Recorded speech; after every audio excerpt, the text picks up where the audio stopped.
Wolfenstein 3D was released in 1992. It was made by id Software. It's considered the grandfather of the first-person shooter. Basically, we're taking the origins of Wolfenstein and bringing it into the next gen. So things visually are way more over the top, but we're still dealing with Nazis, zombies, monsters, all that cool stuff that you saw in the original Wolfenstein.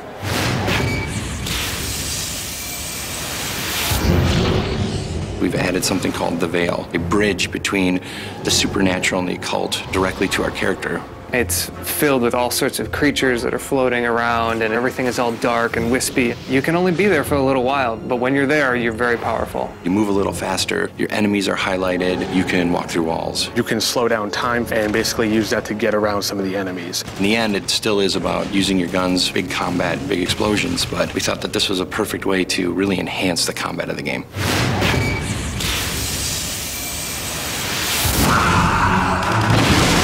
We looked at some of the weapons that were big hits in Wolf 3D and Return to Castle Wolfenstein. We took the flamethrower, put it in our game, and cranked it up another notch. We've also added some other more science fiction weapons that you don't normally see in a World War II game. So we have a particle cannon, for example. It can disintegrate enemies and have them scream. It's really one of the most fun weapons to ever play. We've been really conscious here at Raven, looking at the legacy and then trying to continue along those lines and develop the weapons, but to keep that heart and soul that is Wolfenstein.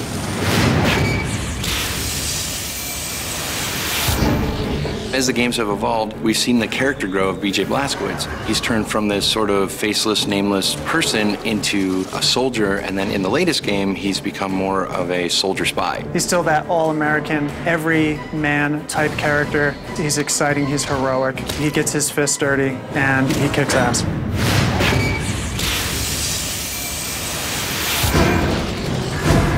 This time around, with the Veil, we've been able to introduce a whole brand new type of creatures that only live in this place. The Despoiled is actually one of the human characters that gets changed over time by some unforeseen things that will be divulged later. Makes him a little more powerful and kind of mindless, which is a little scary. We put as much personality on the other characters as we can, and we let BJ just be whoever the player is that's actually driving the game.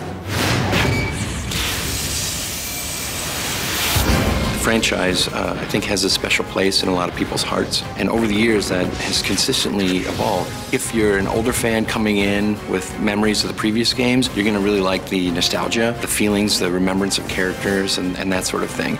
I think as a newer fan, you're going to get introduced to fast action, big combat, really powerful weapons, interesting characters, and things like that. The previous game was 5-6 years ago now. Technology has come a long ways, and we've been able to do things that you could never have done before. There was a lot of expectations for us to continue this license with the power that it deserves and the love that it deserves. So having the opportunity to work on it has just been really awesome.